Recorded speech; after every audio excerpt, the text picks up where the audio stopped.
Hi, I'm Elodie Ramsey, 34, and this happened last Thanksgiving. I flew home to our big wooden house up in Asheville, North Carolina. The structure was a timber-framed leviathan perched precariously on the edge of the Blue Ridge, a monument to rustic opulence that groaned under the weight of its own history. The air inside was thick, almost suffocating, perfumed with the rich, heavy scent of roasting sage, caramelized onions, and the underlying metallic tang of expensive red wine. The fireplace, a cavernous maw of riverstone, roared with a fire that seemed too large for the room, casting, dancing, frantic shadows against the exposed beams. My family sat around the mahogany table, a slab of wood dark enough to swallow the light.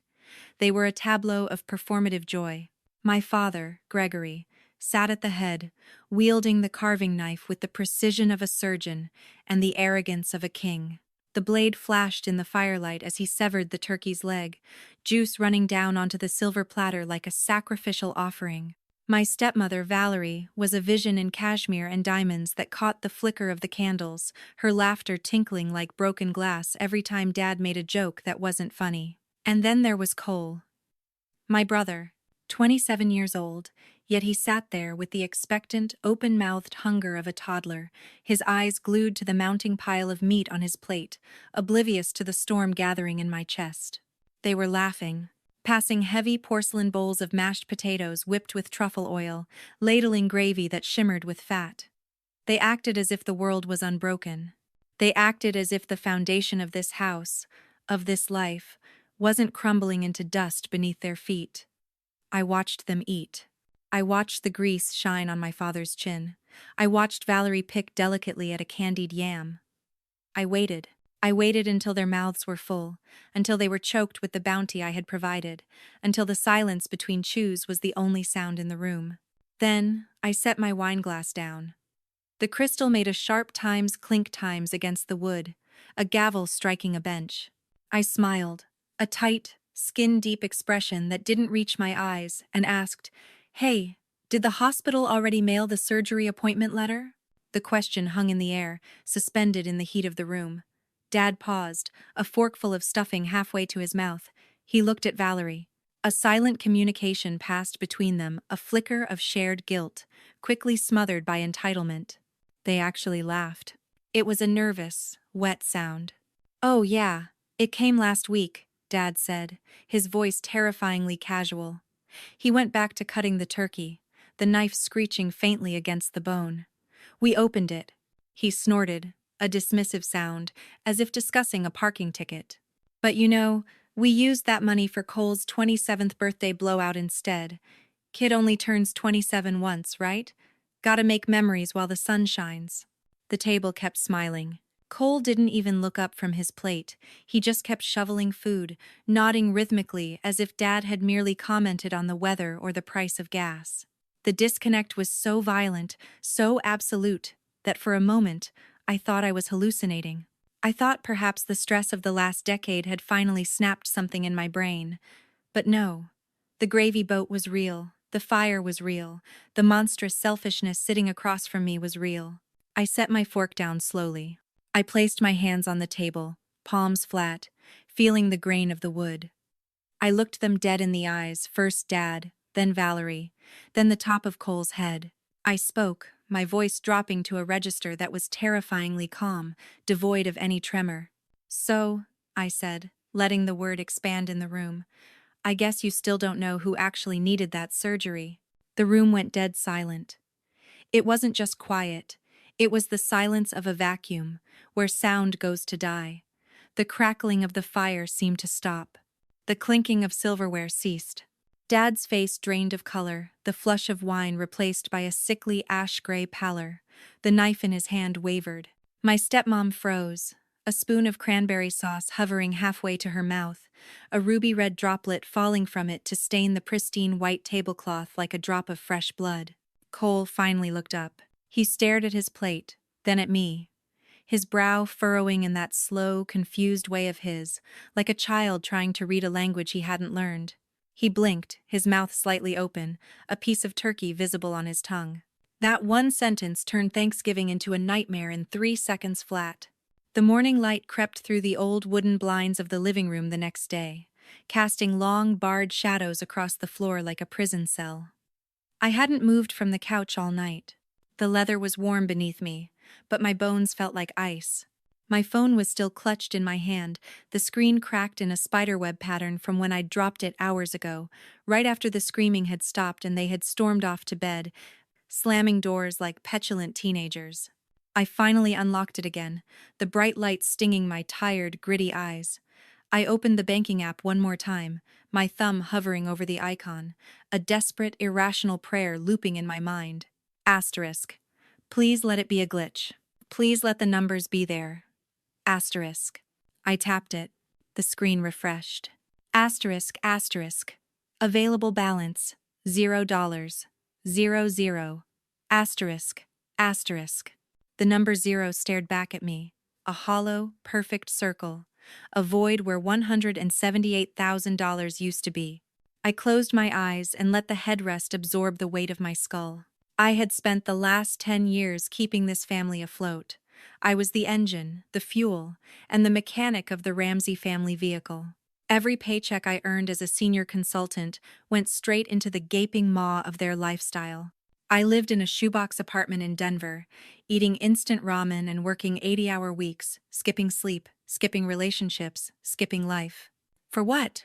For Cole's tuition at UNC Asheville, where he majored in general studies and minored in beer pong.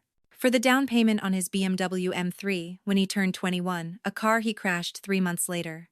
For the security deposit on that ridiculous penthouse downtown, the one with the floor-to-ceiling windows and the exposed brick, just so he could network with other unemployed influencers. For the endless supplemental cards on my American Express Platinum account that he handed out to his entourage like candy bars at Halloween. I never said no. Not once. It was a pathology, a sickness born of being the older sister, the responsible one, the one who fixed things. 11 months earlier, Cole had crashed at my place in Denver during a ski trip I paid for. He had passed out on my couch after a night of heavy drinking, snoring with the rhythmic rumble of a freight train. As I covered him with a blanket, I noticed his hands. Even in sleep, they were curled into claws. The knuckles were angry, red, and swollen to twice their normal size. He'd been complaining about stiffness and pain for months, brushing it off as old football injuries or gym strain. He'd laugh it off, pop 4 ibuprofen, and chase it with a beer.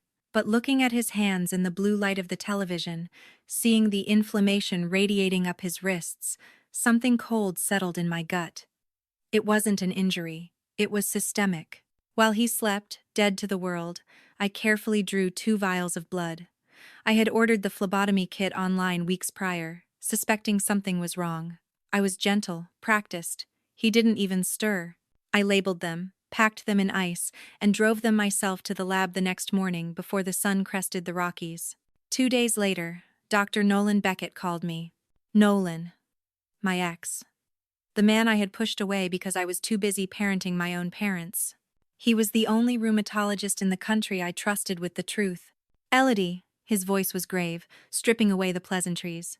It's aggressive rheumatoid arthritis, seropositive, high titer. I gripped the phone. How bad, Nolan? He's in the early window, Elle, he said, and I could hear him pacing his office. If he starts biologic infusions aggressive therapy within the next 6 to 8 months, there is a 90% chance we stop permanent joint erosion. We can preserve his mobility. But if that window closes? If the inflammation sets into the bone? He paused. It's lifelong deformity, Elodie. Wheelchairs. Constant, excruciating pain.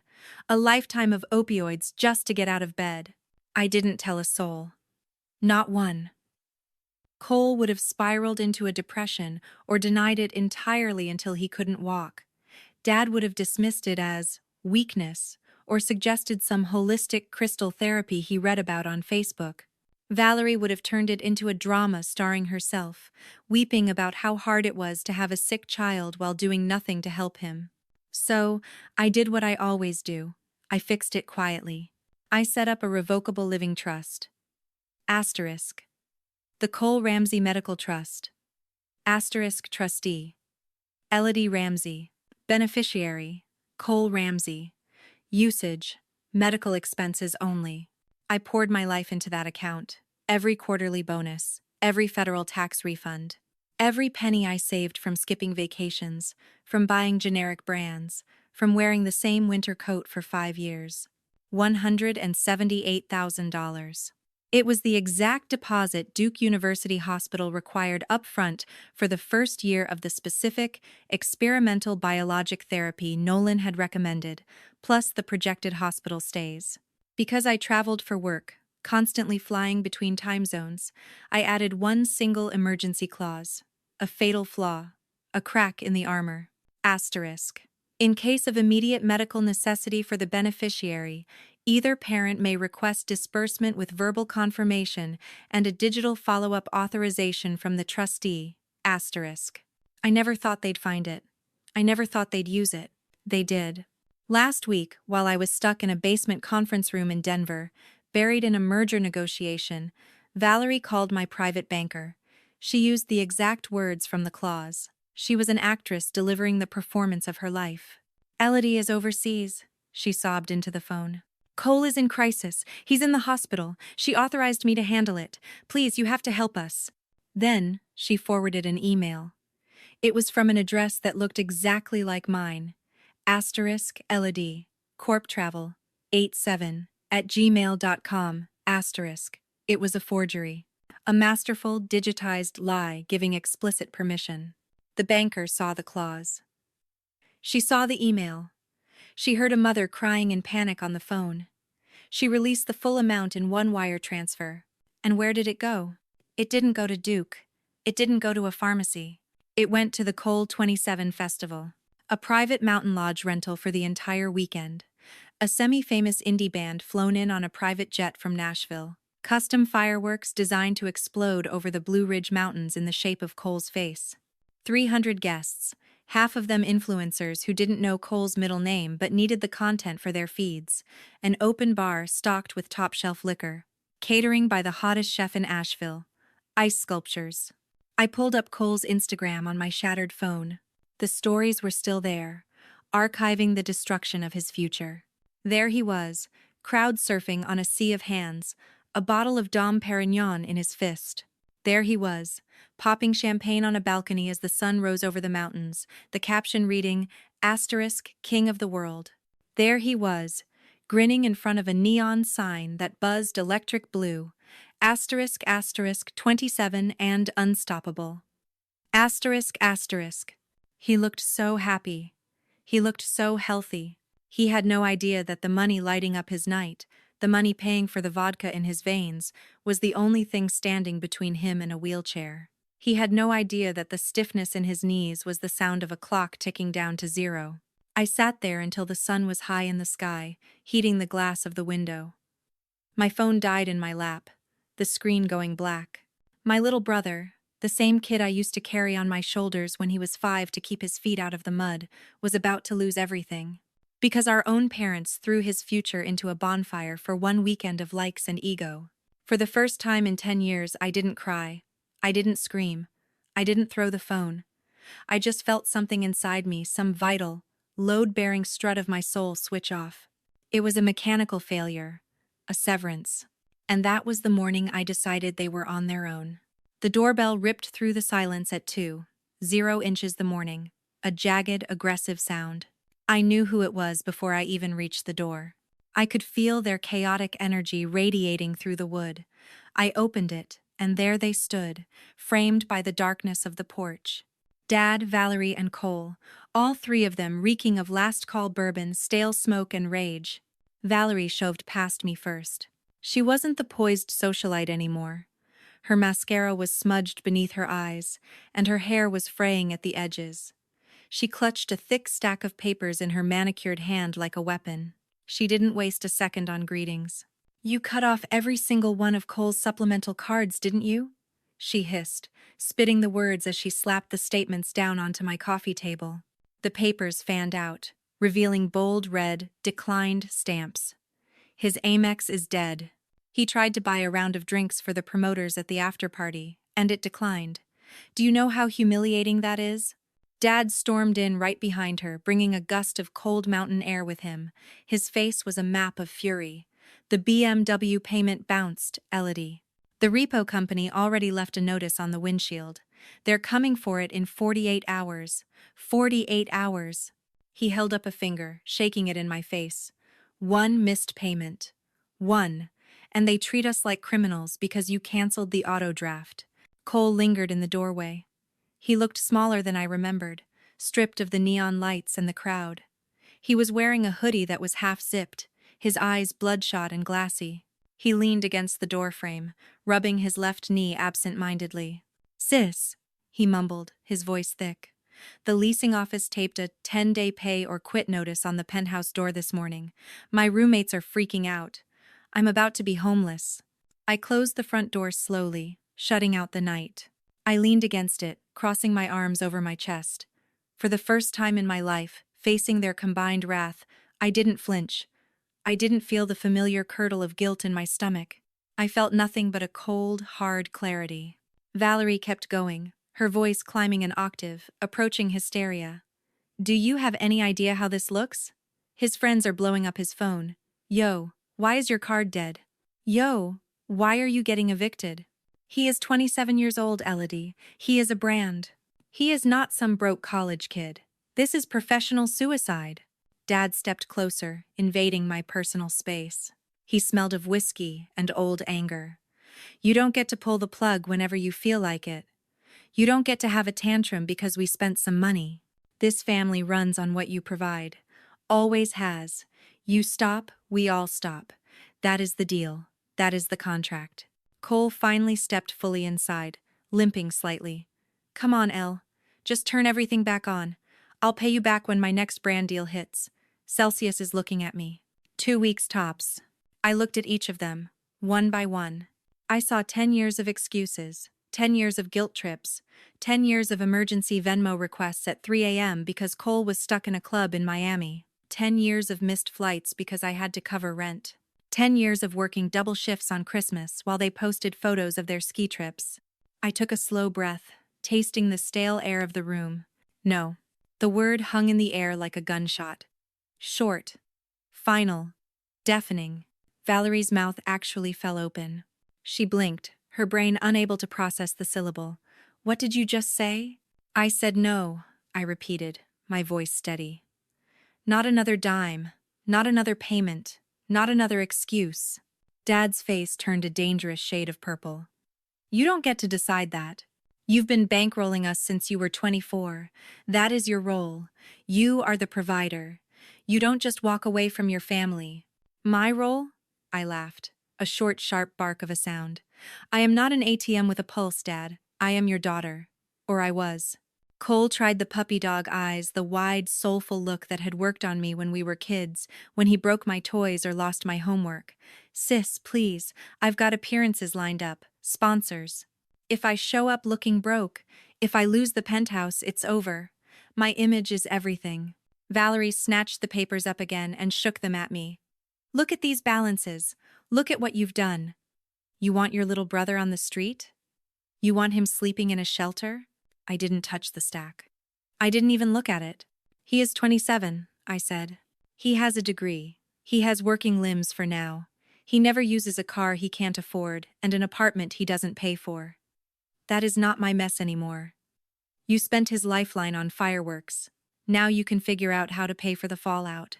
Dad took a step closer, his voice dropping to that scary, calm tone he used to use when I was a teenager, the one that used to make me freeze. "You think this ends here? You think we're just going to let you destroy everything we've built? Everything we sacrificed? You sacrificed nothing." I snapped, my control slipping for just a fraction of a second. "I sacrificed me," Valerie cut in, her eyes narrowed to slits, like a viper evaluating a strike. "You've got 24 hours to reverse every single cutoff, cards, car note, rent, all of it. Or you are going to find out exactly how far we are willing to go to protect this family." Cole just stared at the floor, shifting his weight off his bad knee, waiting for me to fold, waiting for me to sigh, pull out my laptop and fix it. Like I always did. I walked past them. I opened the front door wide, letting the cold wind rush back in. I stood there, holding the handle. 24 hours starts now, I said. Get out. They didn't move for a second. They looked stunned, like actors who had forgotten their lines. They were waiting for the punchline, for the reconciliation. When it didn't come, Valerie scooped up her papers, muttering something venomous under her breath about ungrateful bitch. Dad gave me a look that could have melted steel, a look of pure, unadulterated hatred. Cole hesitated the longest. He looked at me, really looked at me, and for a second I saw fear in his eyes, real fear. Then he shuffled out behind them, his limp more pronounced now. The door shut. I locked it. I slid the chain into place. I turned the deadbolt. For the first time in a decade, the house was completely quiet.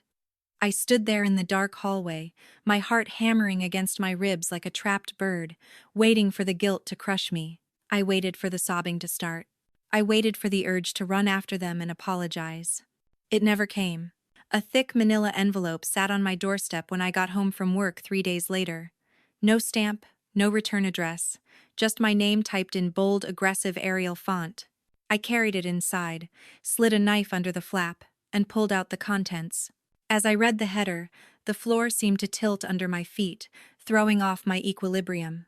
Asterisk, asterisk, State of North Carolina, asterisk, asterisk, asterisk, asterisk, County of Buncombe, asterisk, asterisk, asterisk, asterisk, in the General Court of Justice, asterisk, asterisk, asterisk, asterisk, Superior Court Division, asterisk, asterisk, asterisk, asterisk. Petition for appointment of guardian of the estate and person for Elodie Marie Ramsey, asterisk, asterisk, asterisk, asterisk, filed by Gregory and Valerie Ramsey, petitioners, asterisk, asterisk. I couldn't breathe. The air in the room felt thin, insufficient. The cover letter from their attorney, a man named Richard H. Langford, was only 4 paragraphs, but each one landed like a physical blow to the stomach. Paragraph 1. Asterisk, I had abruptly and without justification ceased all financial support to my dependent family, violating established verbal contracts. Paragraph 2. Asterisk. I had exhibited signs of severe mental instability, including isolating behavior, irrational hostility, and manic spending followed by extreme frugality. Paragraph 3. Asterisk. I posed an imminent risk of dissipating my substantial estate and a danger to my own well-being due to a break from reality. Paragraph 4. Asterisk. If I signed the enclosed voluntary guardianship agreement immediately, they would limit the proceeding to financial oversight only. If not, they would seek full guardianship of my person and estate, including the right to place me under psychiatric evaluation and control all medical decisions. Asterisk. Attached was the pre-filled agreement. My signature line already had a little cheerful blue arrow sticker pointing to it. Asterisk. Sign here to cease existing. Asterisk. I read the whole packet 3 times, my hands shaking harder with every page until the paper rattled like dry leaves. They had built a masterpiece of lies. They had statements from neighbors, people I barely knew, saying I rarely left the house anymore. I worked from home. A printout of my credit report showing I'd paid off every joint account and removed all authorized users, labeled as erratic financial purging. Screenshots of texts I'd sent Cole telling him to get a job, labeled verbal abuse and paranoia. There was a note from Valerie's therapist, a woman I had never met, claiming she feared for my safety because Valerie had described me as cold, unreachable, and speaking in non sequiturs. They even attached a draft Times emergency ex parte order asterisk, asking a judge to freeze every account in my name until a hearing could be scheduled. They wanted to starve me out. They wanted to cut off my resources so I couldn't fight them. I grabbed my phone and called the only person I knew who wouldn't flinch at this, Claire Donovan. She was a contract attorney I'd used once for work, known for being a shark in a pencil skirt. She picked up on the second ring. Donovan. Claire, it's Elodie Ramsey. They filed for guardianship. Slow down, she said, her voice instantly shifting from professional to tactical. Who? My parents. They want control of my estate and my person. They sent a voluntary agreement. Do not sign anything, Claire commanded, her voice cutting through my panic. Send me everything, right now. Scans, photos, whatever you have. 20 minutes later, she called back. Elodie, listen to me carefully. They are filing under Article 1 of Chapter 35A. North Carolina law lets family petition for guardianship if they can show incompetence or imminent harm. The voluntary agreement is a trap. If you sign that, you hand them total control of your money and your freedom. You become a child in the eyes of the law. If I fight? I asked, gripping the edge of the counter. They will push for an emergency hearing, Claire said. They will ask the clerk of court to appoint an interim guardian immediately, sometimes the same day. I've seen it happen. If they catch a clerk on a bad day, or if they put on a good enough show, they can freeze you out before you even get to testify. How strong is their case right now? Weak, I said. It's all lies.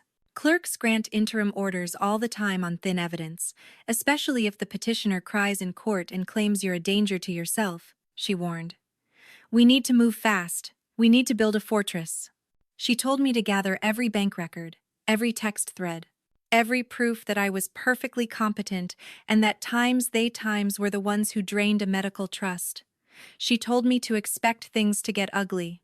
They aren't doing this because they care, Elodie, Claire said softly. They are doing this because the money stopped. And people who are desperate for money will do anything. That night, I sat at my kitchen table, surrounded by folders, scanning documents until the sun came up. Every time I thought about signing just to make the terror stop, just to make the conflict go away, I pictured Cole opening another bottle of champagne he didn't pay for. I pictured Dad carving the turkey while my brother's joints disintegrated. And the nausea passed. By morning, I had a plan. I wasn't going to sign anything. I wasn't going to beg, and I sure as hell wasn't going to let them lock me up to keep the gravy train running. I sealed my own envelope thicker than theirs. I addressed it to Richard H. Langford. Inside was a single sheet of paper with 3 words printed in the center. Asterisk, asterisk. See you in court. Asterisk, asterisk. Snow came down so thick that night it swallowed every streetlight in Asheville. The world outside was a swirling void of white. I had just dragged myself home from the grocery store, my arms full of bags, snow melting in my hair, when I noticed the certified letter taped to my front door. The envelope was from my employer's HR department. My stomach dropped before I even tore it open. Inside was a single sheet. Asterisk, asterisk. Notice of immediate termination of health coverage. Asterisk, asterisk. Asterisk, asterisk RE. Detection of multiple fraudulent claims, exceeding $47,000. Asterisk, asterisk. 7 itemized bills were stapled behind it. Asterisk. Emergency psych hold, Mission Hospital. Asterisk. Asterisk. Inpatient detox. Black Mountain recovery. Asterisk. Suicide watch admission. Broughton Hospital. Asterisk. All dated within the last 45 days. All listing me, Elodie Marie Ramsey, as the patient, all complete with forged digital signatures that looked exactly like mine. I had never been inside any of those places. I had been at work. I had been on Zoom calls. I called the insurance carrier right there on the porch, snow soaking through my coat, shivering so hard I could barely hold the phone.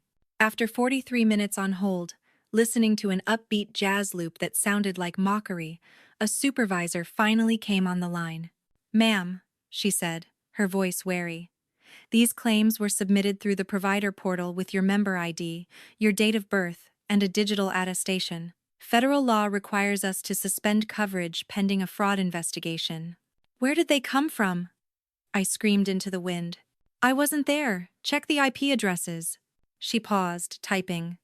"I can read you the submission IP addresses." She read them off. Every single one traced back to an address I knew by heart, the Wi-Fi network of the house I grew up in. They were building a paper trail of insanity. They were creating a medical history for a ghost.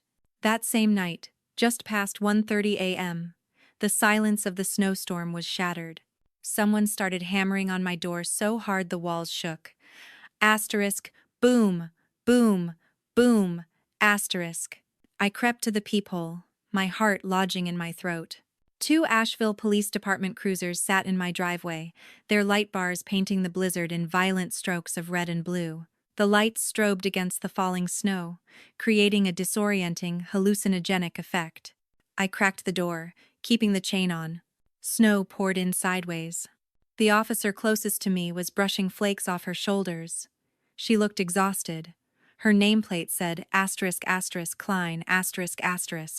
Detective Sarah Klein, she shouted over the wind. Ma'am, we received a 911 call from a family member stating you were inside attempting to end your life. The caller reported hearing screams and the sound of breaking glass. We have to come in and visually confirm you are okay. My teeth started chattering, and not just from the cold. I'm alone, I managed to say. I was asleep. There's no glass. She nodded, her eyes scanning my face, looking for dilation, looking for hysteria. Policy requires a welfare check when the report is this detailed, ma'am. It'll only take a minute. If you don't let us in, we have to breach. I closed the door, slid the chain off, and stepped aside. 2 officers moved through my house.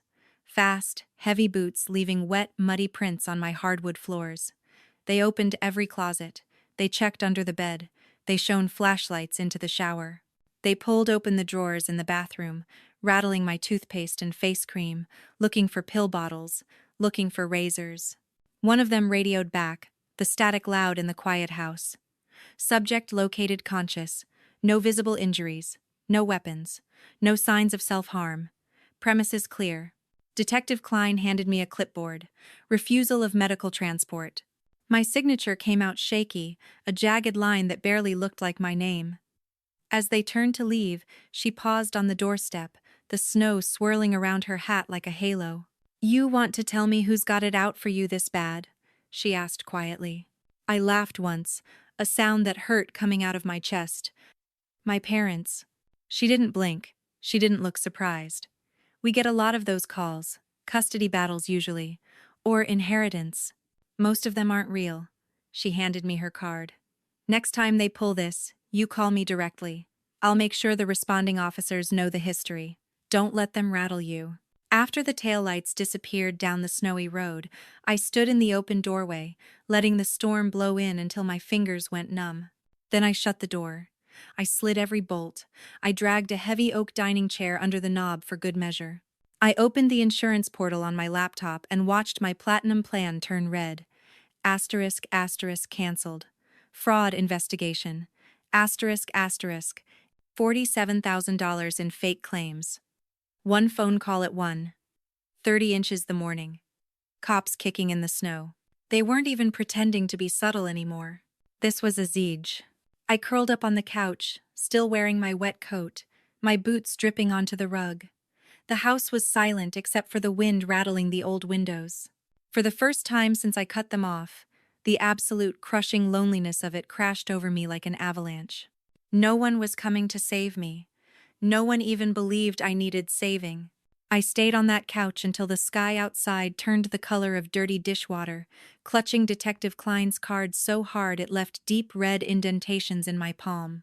A process server in a wrinkled gray suit caught me in the Ingalls parking lot on a warm April afternoon, the kind of day when the mountains look close enough to touch and the air smells of blooming azaleas.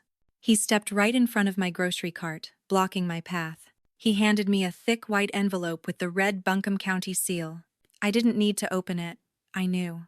Summons in re. Guardianship of Elodie Marie Ramsay. Hearing. April 28, 9 a.m. Courtroom 2B. Buncombe County Courthouse. Clerk of Superior Court, Margaret Ellison, presiding. I leaned against my car, groceries forgotten, and read the packet right there in the sun. 11 witnesses. Dr. Marcus Tran. A board-certified psychiatrist I had never met, claiming he had treated me for an acute psychotic break with suicidal command hallucinations. Lisa Chen. A a social worker, alleging 3 unannounced home visits where I supposedly refused entry and threatened self-harm through the door. 3 former co-workers from a job I left 5 years ago, people I hadn't spoken to in half a decade, swearing I had begun hoarding medications and expressing paranoia about my family. 2 neighbors from streets I had never lived on, describing erratic behavior, including screaming at the moon at night. A barista from Malaprop's bookstore saying, I collapsed in the cafe, sobbing about ending it all. Every affidavit was notarized on the exact same date, April 12th. Every single one painted me as a ticking time bomb. The Times Prayer for Relief Times asked Clerk Ellison to 1. Declare me incompetent. 2. Appoint Gregory and Valerie Ramsey as joint guardians of my person and estate. 3. Grant immediate emergency powers to freeze every account. 6. Revoke my driver's license. 5. Place me in protective custody, pending full adjudication. I drove straight to Claire Donovan's office. I drove with the windows down, the envelope flapping on the passenger seat like a trapped bird. Claire spread the papers across her conference table. She uncapped a set of highlighters and started marking them up like she was grading a failing term paper. Yellow for lies, she muttered. Pink for perjury. Orange for straight-up crimes. The table was soon a neon rainbow of deceit. 11 sworn statements filed within 4 days of each other, she said, her voice low and dangerous. That's not a coincidence, Elodie. That's a paid orchestra. Look at the notary stamp. She tapped the paper. Same woman on every single one. Brenda J. Miller. And look at the phrasing.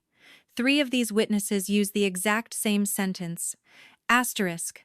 Subject stated she would rather die than continue supporting family. Asterisk. Word for word. She pulled up the North Carolina clerk's manual on her laptop. Guardianship hearings are bench trials, no jury. Margaret Ellison decides everything that morning. If she believes even 30% of this garbage, she can sign an order on the spot, and you lose your freedom before lunch. You walk in a free woman, you walk out a ward of the state. I stared at the witness list until the names blurred into a meaningless gray smudge. How do we kill it? We don't just kill it, Claire said, sliding a thick binder across the table. It landed with a heavy thud. We bury it. She had been busy. She had already subpoenaed the notary's records. She had the coffee shop security footage from the date of the alleged collapse footage that showed I wasn't there. She had my employer's HR files, proving I was logged into a secure server in Denver on the dates the social worker claimed to visit me in Asheville. She had statements from 2 of the 11 witnesses, the former co-workers who had already cracked under pressure from her private investigator and admitted they were paid $500 each via Cash App to sign some papers to help a family in crisis. But most importantly, Claire said, her eyes gleaming, we have the nuclear option. She turned a page in the binder. Dr. Nolan Beckett. He's agreed to testify live. Full medical disclosure of Cole's diagnosis. The mistreatment window. The forged trust documents. The fireworks invoice. Everything. Under oath. In open court. For the first time, Claire said, your parents will hear the truth from someone who isn't you. On the morning of April 28th, the dogwoods were blooming pink against the gray stone walls of the courthouse. I wore the navy suit I bought for my first real job interview at 24, the one I swore I would never need again. Inside the courthouse, the air smelled like lemon polish, wet umbrellas, and fear. I walked through the metal detector. My heart was a drum in my chest. Inside courtroom 2B, rain hammered against the high windows, a relentless, drowning rhythm. Dad and Valerie sat at the petitioner's table. They were dressed in somber, respectable clothes I had never seen before. Dad in a gray suit that was slightly too big. Valerie in a modest beige dress. They looked frail. They looked like concerned, loving parents. They whispered to Langford, their attorney, who kept adjusting his tie like it was choking him. Cole sat directly behind them in the front row of the gallery. He had his hoodie up, earbuds in, scrolling TikTok with the sound off. He was still treating the whole thing like a dentist appointment he was being forced to attend. Clerk Margaret Ellison entered at exactly 9 a.m. She was younger than I expected, with sharp cheekbones and eyes that looked like they could cut glass. All rise. Langford stood first. His voice was syrupy, dripping with feigned concern. Your Honor, this is a tragic case of a daughter in crisis. We are only trying to save Elodie from herself. Her behavior has become dangerous, erratic, and… Claire was already on her feet. She didn't wait for him to finish. Your Honor, she said, her voice slicing through the room. This is not a tragedy. This is a calculated attempt at financial theft through weaponized guardianship. We move for immediate dismissal and criminal referral. Ellison's gaze flicked from Langford to Claire, then to the witness list. She raised an eyebrow. Counsel has listed an additional witness, Dr. Nolan Beckett. Call him. The side door opened. Nolan walked in. He was wearing a dark charcoal suit, carrying a thick red folder. He looked tired, but his stride was steady. He hadn't looked at me once since we broke up years ago. Today, as he passed my table, his eyes locked on mine for half a second. Steady, apologetic, ready. He took the oath. Asterisk. Do you swear to tell the truth? Asterisk. Claire started soft. Doctor Beckett, please state your relationship to Cole Ramsey. I am his diagnosing rheumatologist, Nolan said, his voice carrying to the back of the room. 11 months ago, I confirmed aggressive rheumatoid arthritis, seropositive. And the prognosis? Without biologic treatment in the first year, permanent joint destruction is almost guaranteed. Gasps rippled through the gallery. Valerie half stood, her face flushing. Objection! That's private medical information. Ellison banged the gavel once, a sharp crack. Overruled. Continue. Nolan opened the red folder. He didn't look at the parents. He looked straight at the clerk. Mr. and Mrs. Ramsey were never informed because Miss Ramsey Elodie intended to fund the entire protocol herself. She created a revocable trust containing $178,000 exclusively for Cole's care. He clicked a remote. A projector screen lowered. Bank records appeared, magnified 10 feet tall. The forged email, the withdrawal, the lodge rental invoice, the fireworks receipt, the payment to DJ Chaos. The money was removed on November 24th, Nolan said. The treatment window for Cole closed 4 months ago. He now faces lifelong deformity and opioid dependence. That money, Nolan said, his voice trembling slightly with suppressed rage, was his only realistic shot at a normal life. Cole yanked his earbuds out. The color drained from his face. What the hell are you talking about? Order! Ellison barked. Nolan turned to Cole. Your parents used your medical trust to throw your birthday party. You needed that money to walk normally for the rest of your life. Now, the damage is done. Cole's mouth opened, closed, and opened again. He looked at the screen. He looked at the invoice for $12,000 worth of pyrotechnics. Then he looked at Valerie. Mom? She wouldn't meet his eyes. She stared at the table, her hands clutching her purse until the knuckles turned white. Claire wasn't finished. She handed Ellison the stack of 11 witness affidavits. Then, she handed her the counter affidavits. The recantations, the proof of payment. 3 witnesses have admitted to perjury, Your Honor. They were paid $500 each. We have the Cash App receipts linked to Mrs. Ramsey's phone number. Langford tried to object again, but his voice was weak. He knew the ship was sinking. Ellison silenced him with a hand. She scanned the documents. The silence in the courtroom stretched for 8 long minutes. The only sound was the rain beating against the roof and the rustle of paper. Finally, she looked up. Her face was stone. After review of the evidence, she said, her voice icy, I find no credible basis for a finding of incompetence regarding the respondent, Elodie Ramsey. She leaned forward. The petition is frivolous, filed in bad faith, and supported by what appears to be coordinated perjury, forgery, and financial exploitation. She turned her gaze to Dad and Valerie. They shrank under it. Gregory and Valerie Ramsey, your petition is denied with prejudice. All filing fees and the respondent's attorney fees will be assessed against you personally. She banged the gavel. Furthermore, pursuant to North Carolina General Statute 35A and related criminal codes, I am referring this entire record to the Buncombe County District Attorney for immediate criminal investigation into financial exploitation, forgery, and perjury. The gallery erupted. Bailiffs moved in, hands resting on their belts. "This case is closed," Ellison said. "Marshals will escort the petitioners from the building." Dad tried to stand, but his legs wouldn't hold him. He slumped back into his chair. Valerie was openly crying now, ugly, gasping sobs that echoed in the high-ceilinged room. Cole just sat frozen. He was staring at the projected invoice on the screen, staring at the cost of the fireworks that had cost him his joints. Nolan stepped down from the witness stand. He gave me the smallest nod, gathered his files, and walked out into the rain. I stayed seated until the room emptied. I listened to the rain. I listened to my own breathing. They lost. And for the first time in a year, I could breathe. Cole's first major flare-up hit in June. By August, he couldn't grip a coffee cup with his right hand. By October, he was on a walker. The pain meds went from hydrocodone to fentanyl patches in under 4 months. At 28, he qualified for SSDI, $842 a month. That was his entire income now. Disability checks and whatever cash he could scrape together selling his old designer clothes on Poshmark before his fingers became too stiff to type.